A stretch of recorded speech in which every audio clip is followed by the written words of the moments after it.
Hello বন্ধুরা, আজকে তোমাদের সাথে শেয়ার করতে চলেছি একটি নতুন রেসিপি। এটা হলো চুনো মাছের চচ্চড়ি। প্রথমে দেখো তেল দিয়ে মাছগুলো ভেজে নেব।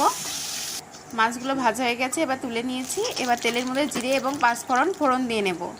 তার মধ্যে আলু এবং বেগুনগুলো কুচি কুচি করে কেটে দিয়ে দেবো। এরপরে দিয়ে দেবো দুটো চেরা লঙ্কা, পেঁয়াজ কুচি দিয়ে আবার একটু নেড়ে নেব। নেড়ে নেওয়ার পরে দিয়ে দেবো হলুদ এবং স্বাদ মতো লবণ। তোমরা তোমাদের ইচ্ছে মতো লবণটা ইউজ করতে পারো। এবার আবার নেড়ে ঢেকে দেবো। দেখো আবার ভাজা হয়ে গেছে। তরকারিগুলো ভাজা হয়ে গেলে এর মধ্যে দিয়ে দেবো এবার মাছগুলো দিয়ে একবার নেড়ে নেব। দিয়ে এর মধ্যে দিয়ে দেবো কিছুটা উষ্ণ গরম জল দিয়ে এটাকে ভালোভাবে আবার নেড়ে নেব। নেড়ে এর কিছু 10 মিনিটের জন্য ফুটতে দেবো, যতক্ষণ না জলটা পুরোপুরি শুকিয়ে আসছে। আমাদের হলুদটা কম হয়েছিল, তাই আবার একটু হলুদ দিয়ে নিলাম। দেখো শুকিয়ে এসেছে। এবার ভাজা মশলার গুঁড়ো দিয়ে ভালো করে নেড়ে তারপরে